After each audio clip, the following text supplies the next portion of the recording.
ధ్యానం. నా పేరు సిరిచందన. నా పేరు అవంతిక. మేము తెలంగాణ గురుకుల విద్యాలయంలో 9వ తరగతి చదువుతున్నాము. ప్రీపెయిడ్ మొబైల్ వినియోగదారులు ఇప్పుడు దేశంలో టెలికాం కంపెనీలపై పెద్ద సమస్యను లేవనెత్తుతున్నారు. భారతదేశంలో దాదాపు 125 కోట్ల మొబైల్ కనెక్షన్లు ఉన్నాయి. దాదాపు 90% మంది వినియోగదారులు ప్రీపెయిడ్ సేవలు వినియోగిస్తున్నారు. దీంతో పెద్ద సమస్య ఏమిటంటే రీఛార్జ్ గడువు ముగిసిన వెంటనే టెలికాం కంపెనీలు ఇన్కమింగ్ కాల్స్ మరియు ఎస్ఎంఎస్లను నిలిపివేస్తున్నారు. దీంతో ఏమవుతుంది?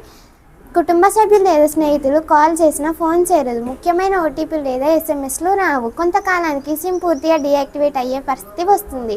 ఈ సమస్య గుర్తించి రాఘవ చెద్దా గారు 3 ముఖ్యమైన డిమాండ్లు చేశారు. మొదటి డిమాండ్, రీఛార్జ్ లేకపోయినా ఇన్కమింగ్ కాల్స్ మరియు మెసేజ్లు కనీసం 1 సంవత్సరం కొనసాగాలి.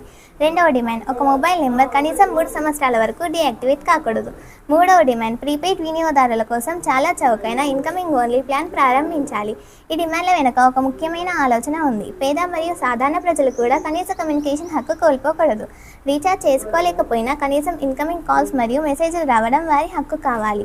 ఇప్పుడు దేశంలో లక్షలాది మంది ప్రజలు ఈ డిమాండ్లకు మద్దతిస్తున్నారు. ఇలాంటి ఎన్నో న్యాయమైన డిమాండ్లను పార్లమెంట్లో లేవనెత్తుతున్న ఆప్ ఎంపీ రాఘవ చెద్దా గారికి మా కొడకండ్ల బాలికల గురుకులం తరపున ప్రత్యేక ధన్యవాదాలు.